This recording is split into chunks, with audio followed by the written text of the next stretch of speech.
Ang tadhana talaga. Minsan ay mapagbiro. Makakakilala tayo ng mga taong akala natin ay kung sino-sino lang. Minsan ay hindi natin alam na yung taong yon ang labis na makapagbabago sa ating buhay. Katulad ni Henry, na makilala niya si Talia.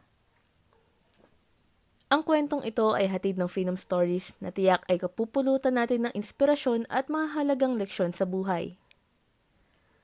Dahil unang araw ni Talia sa bago niyang trabaho, maaga siyang gumising at naghanda ng agahan. Naniniwala siya na magiging maganda ang araw niya dahil maaga niya itong sisimulan. Mama, gising ka na po ba?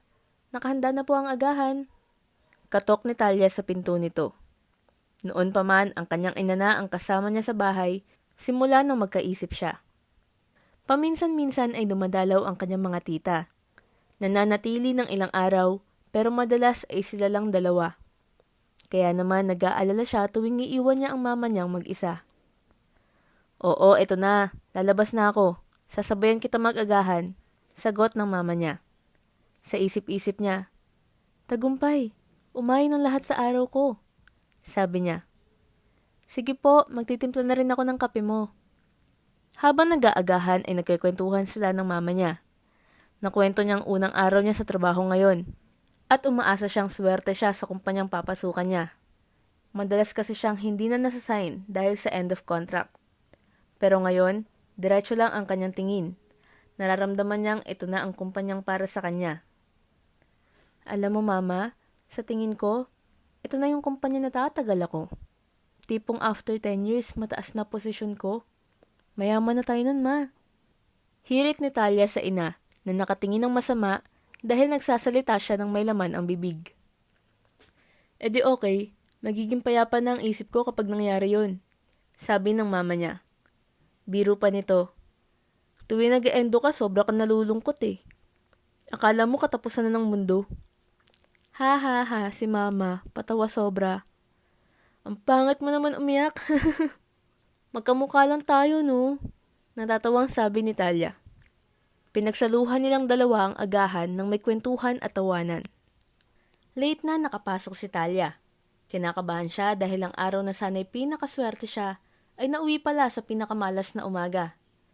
Pinapasok siya sa meeting room ng opisina. Miss Talia? Ikaw ba si Miss Talia? Sabi ng masungit na sekretary. Yes, ma'am. Bakit ka late? First day mo pa naman. Kalmado ang sekretary pero ramdam niya ang init ng dugo nito. I'm sorry po, ma'am. Baka po pag kwento ko, hindi niyo ako paniwalaan. I have no excuse po. Hiyang-hiya si Talia sa kaharap. Nakatungo na ito, umaasang mararamdaman nito ang pagkasinsir niya. Bakit mo naman nasabing hindi kita paniniwalaan? Ano bang nangyari sa'yo? Ma'am, ganito po. Maaga ako nagising. Confident ako na ito yung pinakamaswerte kong araw. Kasi, alam mo yun, nararamdaman ko. Nagagahan ako. Kasabay ko mama ko na minsan ko lang makasabay. O diba, success? Kaso, pagkatapos nun, doon na nangyari ang sangay-sangay na pagkakamali. Pahina ng pahina ang boses ni Talia, kaya naman lumalapit ang kausap niya sa kanya. Nadulas ako sa banyo namin. Ang sakit ng balakang ko. Nagkataon na lumabas yung mama ko nakipagchismisan. Tapos, hinahabol niya ang hininga niya. Tapos, ayun, kalahating oras ata ako nasa banyo, iniinda balakang ko. Tagal bumalik ni mama eh. Gumingiwi pa ang sekretary sa kwento niya. Noong matapos na ako maligo, nagbihis syempre, tapos saalis na ng bahay. Nung makalayo na ako, nakatapak ako ng... Sinesenya sa ni Talia gamit ang muka. Gumingiwi siya at parang nasusuka. Nang ano? Nandumi po ng aso. Napalunok ang sekretary at umaktong nasusuka siya. Nagantay sila ng saglit bago pinatuloy si Talia sa kanyang kwento. Ayun na nga po, nakatapak ako ng etsyas ng aso. Noong sakay na ako ng bus, sobrang traffic dahil nagkaroon po pala ng banggaan ng sasakyan dyan sa intersection. Buti wala pong nasawi. Makikitang affected ang sekretary sa kwento niya. kaya nagpatuloy si Talia. Tapos po, pagkasakay ko ng jeep, nagpagas po. Natapos nga ang traffic sa aksidente, traffic naman po sa gas station ang inabot ko. Napasinghal na lang si Talia. At last po, mali po ang jeep na nasakyan ko. Sobrang na-stress po kasi ako. Naggulat ang secretary. Napangiti kay Talia. Okay, Iha. Sige, nice try. Next time, kung magdadahilan ka, ayus-ayusin mo ha. Sa susunod yung makatotohanan, kahit isang insidente lang. Sabi nito habang umaalis. Pero, totoo po yun. Mahinang sinabi ni Talia. Nalungkot siya dahil hindi siya pinaniwalaan. Also, please, be punctual sa oras kung gusto mo magtagal sa kumpanyang ito. Pahabol ng sekretary. Naiwan mag-isa si Talia sa meeting room. Naganap ang orientation ni Talia noong araw na yon. Nilibot niya ang bawat sulok ng opisina. Pinakilala ang iba't ibang taong matataas ang posisyon ng kumpanya. Base sa chismis, ang pinaka-terror at dapat niyang iwasan sa opisina ay ang CEO nito, si Mr. Henry Kubert. Kung may pinaka-strict na tao sa buong mundo, mas strict pa raw doon si Henry. Matandang binata raw kasi. Napakataas ng standard. Dapat perfect sa lahat ng bagay. At higit sa lahat, ayaw niya ng late. Siguro ganun kapag CEO ng kumpanya, no? Para umangat sa pinakatuktok. Kailangan mo na maging katulad niya? Tanong niya sa sarili niya. Ilang oras matapos ang orientation niya, dumaan sa harap niya ang CEO na si Henry. Good afternoon, Sir Henry. Isa-isang bati ng mga empleyado na madadaanan niya. Hindi niya ito pinapansin. Diretso lang ito at may pagmamadali sa opisina niya. Nang dumaan ito sa harap ni Talia, agad niyang binati ito. Tumigil ito sa harap niya. Tiningnan siya mula paa hanggang mukha. Matagal itong nakatitig sa kanya, sa mukha niya. Alam yata nitong bago siya. Kumunot ang noo ni Henry, nagsalubong ang kilay at nanlaki ang mata. Ilang sandali pa, hindi pa rin umaalis ang titig nito kay Talia. Si Talia na ang napaiwas at tumungo na lang. Parang nabanlian ng tubig. Naggulat si Henry at biglang nagmadali patungo sa opisina. Bad news yata talaga itong si CEO. Ang mahinang sabi niya sa sarili. Isang linggo na rin mula nung pumasok si Talia sa bago niyang trabaho, ay may nangyari sa opisina nilang tila niyanig ang lahat. Nag-awol ang sekretary ni Henry. Nagkagulo ang lahat dahil pakiramdam nila ay sobrang init ng ulo ni CEO. Bukod sa pagiging late, ang pinakaayaw pa nito ay bigla ang pabago-bago. Marami ang kumakalat na balita sa opisina. Isa na dito ay napuno na raw ang salop ng sekretary ni Henry, kaya naman nakipagsagutan ito sa CEO. Isa pa ay sinasante daw ito pagkatapos magkamali ng in-order online na ireregalo ng CEO para sa 18th birthday debut ng inaanak nito. At ang pinakamalalang chismis ay nag-break daw ang relasyon ng dalawa kaya sinasante ni Henry ang kanyang sekretary. Alin man sa mga ito ang tama o ang mali ay patuloy pa rin itong mananatiling espekulasyon o kasinungalingan hanggang may magkumpirma ng totoong rason. At dahil dyan, nagpatawag ng emergency meeting si CEO Henry. Naghahanap sila ng bago magiging sekretary ng CEO. Nakalista ang pangalan ni Talia sa 3 pagpipilian. Kinabukasan, maagang pumasok si Talia dahil natatakot siyang muling malate. Maaga siya ng 1 oras ngayon. Dito niya natanggap ang balita. Talia, congratulations! Ikaw na! Ikaw na ang bagong sekretary ni Sir Henry. Sabi sa kanya ng isang kaopisina niya. Nanlaki ang mata ni Talia sa nabalitaan niya. Lord, please, sagipin niyo ako, Lord God. Napadasal siya nang wala sa oras noong makalayo na siya sa kausap. Saktong dumaan si Henry at nakita niya si Talia na nagdarasal. Anong ginagawa mo? Ha? Ano po kasi? Nagdadasal po. Yes, I know. I mean, bakit dito? Kasi po, wala po, nakalimutan ko po kasi pagising ko. Muli siyang tiningnan ng masama ng CEO. Muling nagsalubong ang kilay nito. Gusto nang magpakain ni Talia sa lupa. Umiling-iling si Henry at umalis. Walang oras sa isang araw na hindi nasisigawan si Talia ni Henry. Oras-oras ay may inuutos ito sa kanya. Mula sa pagbili niya ng maling coffee, sa pag-set niya ng maling petsa sa meeting at birthday na dapat a-attenda ni CEO, sa pagbili niya ng maling librong gusto ni CEO, sa pag-order ng maling meal online delivery, at sa dose-dosena pang pagkakamali at ipagkakamali niya. Minsan ay tama naman ang ginagawa niya sa inuutos ni Henry, subalit para dito ay mali pa rin ito at isang malaking kamangmangan. Paulit-ulit din siyang nasasabihan ng masasakit na salita nito, namumura at nasasabihan ng mangmang. Alam niya sa sarili niyang nalilito lang siya. Nagkakamali dahil bago pa lang siya, pero hindi naman lahat ay pagkakamali niya. Alam niya ring hindi siya mangmang, kaya kahit ano pang sabihin nito, hindi siya sobrang naaapektuhan. Pero sobrang bilis niyang mapagod, naiiyak na lang siya minsan. Madalas niyang maikwento sa mama niya ang CEO na boss niya. Ang mama niya ang lumalait dito at ipinagtatanggol siya. Makita ko lang talaga yung boss mo, ilalampasok ang mukha niya sa sahig natin. Ang palaging sinasabi nito, paiiyakin ko yan kapag talaga nagkaharap kami. Tatawa-tawa na lang si Talia sa ina. Pero in fairness po hindi niya ako sinisisante. Sabi niya sa ina. Oo nga no. Sagot sa kanya nito. Makalipas ang isang buwan, kahit paunti-unti ay nagagawa na ni Talia ng tama ang kanyang trabaho.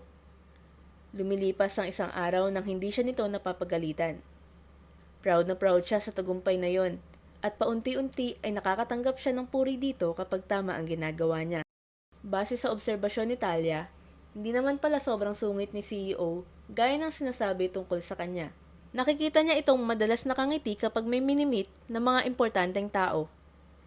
Ibang-iba ito sa mga chismis na naririnig niya sa opisina. Pero tama sila sa isang bagay.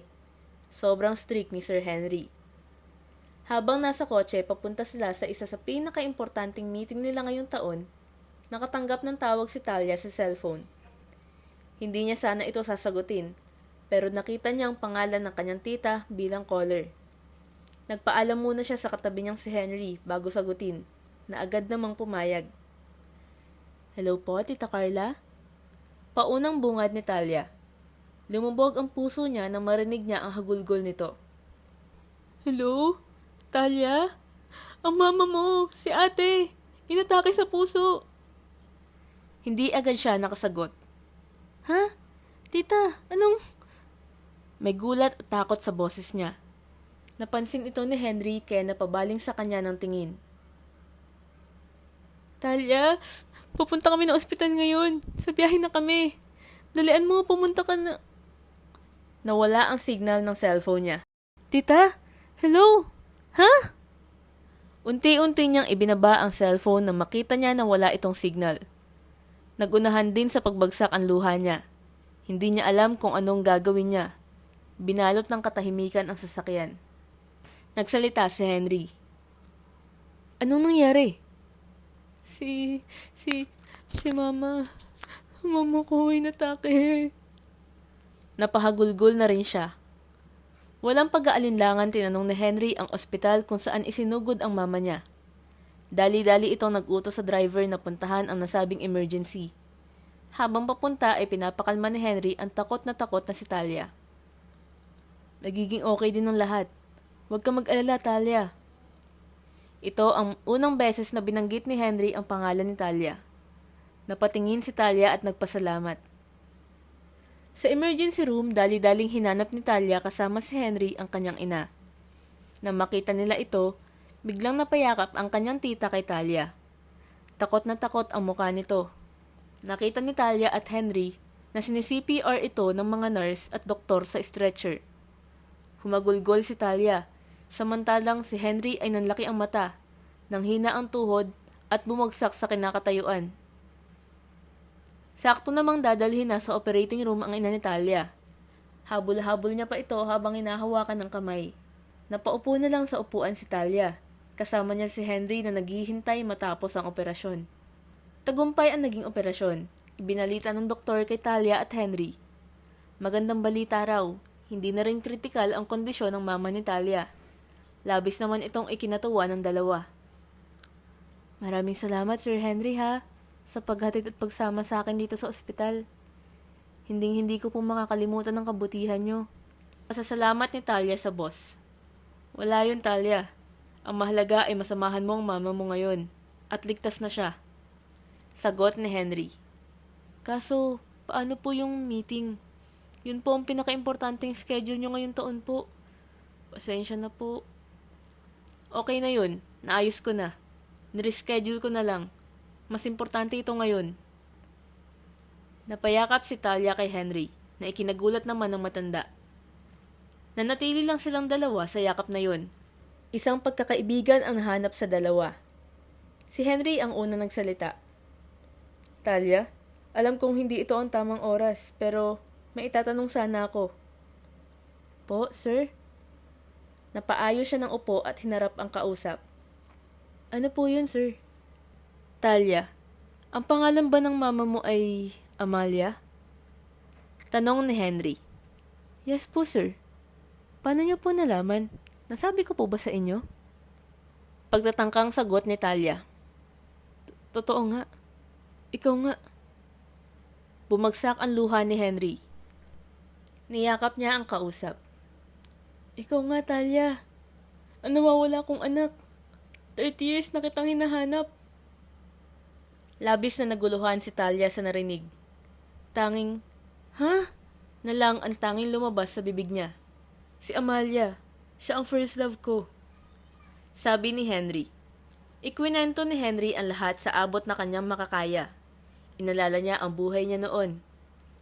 Ang mga magulang ko ay magsasaka.